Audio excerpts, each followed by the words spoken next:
Kilalanin natin ang pinakabagong iniidolo ng lahat. Ang kanyang pananatili sa PBB House ay nagbigay ng sulyap sa publiko sa personality niya. Sa kanyang karisma at unapologetically na totoo sa kanyang sarili, ay gumawa ng kanyang marka sa sikat na Bahay ni Kuya, na si Sofia Fiang-Smith na nakilala bilang grand winner ng pinakabagong season ng hit reality show na Pinoy Big Brother, Gen 11 edition. Inilarawan ni Fiang ang kanyang nakababatang sarili bilang matigas ang ulo, ang uri ng bata na mahilig maglaro sa labas mula umaga hanggang hapon.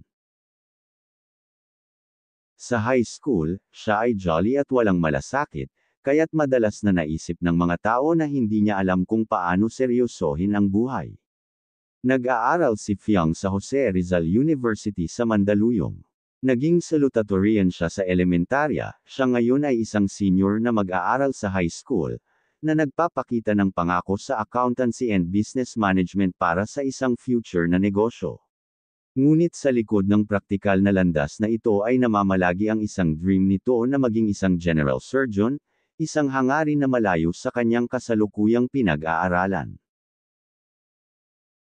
Sa kabila ng kanyang abalang schedule bilang isang social media influencer at reality TV star, pinamamahalaan niyang balansehin ang kanyang pag-aaral sa kanyang karera. Ang kanyang pag-aalay sa parehong kanyang pang-akademiko at propesyonal na buhay ay nagpapakita ng kanyang pangako at kakayahang hawakan ng epektibo ang maraming responsibilidad.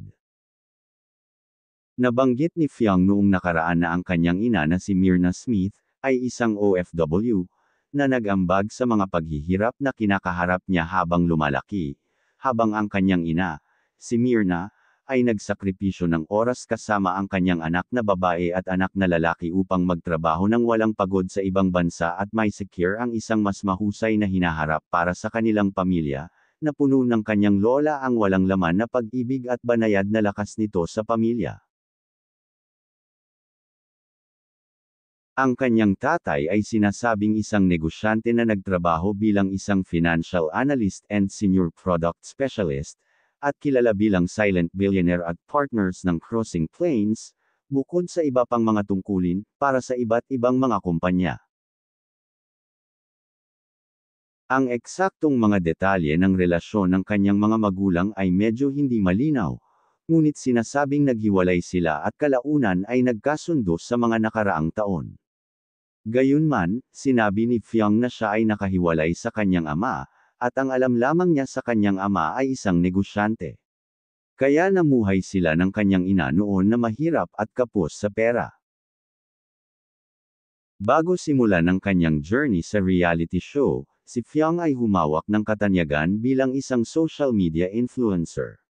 Sa edad na 16, siya ay nagsimula bilang content creator na ang nilalaman ay sumasaklaw sa fashion, lifestyle, and beauty.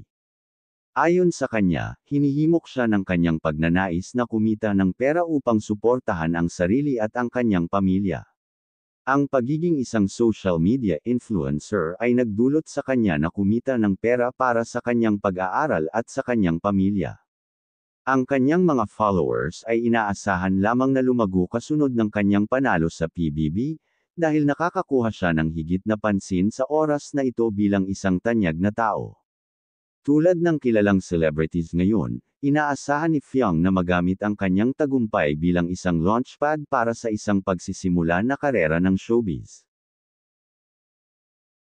Dahil sa nagsisimula pa lang sa show business, ay wala pang mga naipundar ang bagong actress, pero inuwi ni Fiang ang isang bagong house and lot mula sa Vistaland and Lifescapes Inc., at 1 milyong piso cash nang manalo ito sa PBB.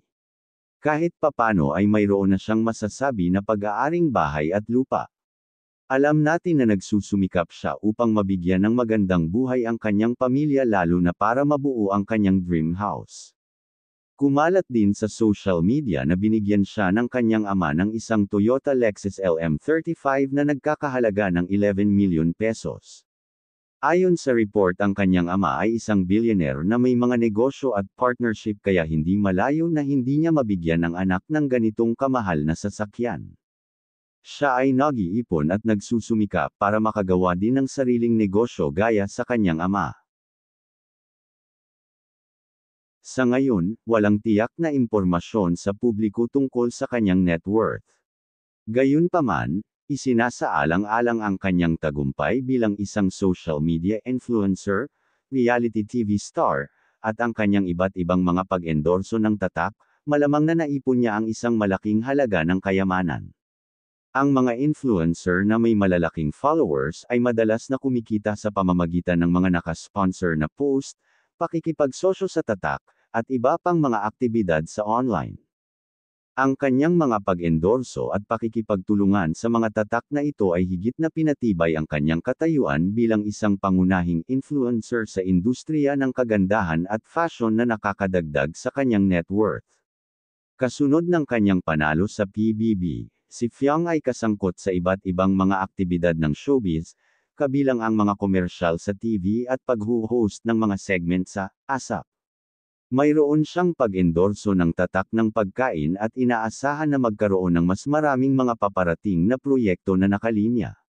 May sinimulan din siya ng isang komersyal sa TV para sa isang tatak ng pagkain at nagpapasalamat sa suporta na natanggap niya. Sa ngayon ay wala pa siya naging boyfriend, pero binanggit niya ang aktor at mang-aawit na si Kyle Echari bilang kanyang celebrity crush sa show business. Sa kabila ng mga hamon ito, nagtiyaga siya at matagumpay na sumulong upang mapanalunan ang lahat. Habang ang kanyang pagkumpirma na pagkatao ay maaaring nakakainis sa ilan, ang iba ay nakakakita ng nakakaaliw na personality, na pinupuri siya ng mga netizens dahil sa pagiging totoo sa kanyang sarili at sa iba pa. Sa likod ng tagumpay at ang spotlight na tinatamasa niya ngayon ay ang mga paghihirap na nakatulong sa paghubog sa kanya ng taon ngayon. Siya ay isang nagniningning na halimbawa ng kagandahan na ipinagsama sa kapansin-pansin na pagiging matatag at pagpapasya. Si Fiang ay higit pa sa isang rising star. Siya ay isang paalala na ang pagiging tunay ay maaaring magdala sa iyo kahit saan kahit na magsisimula ka ng walang anuman kundi pag-asa. Ang karera ni Fiang ay isang testamento sa kanyang pagsisikap at dedikasyon. Nagawa niyang buksan ang kanyang pagnanasa sa paglalaro at social media sa isang maunlad na karera, na nagbibigay inspirasyon sa maraming kabataan na ituloy ang kanilang mga pangarap. Ang kanyang paglalakbay mula sa isang regular na teenager sa Mandaluyong hanggang sa isang bantog na influencer at reality TV star ay tunay na nakasisigla.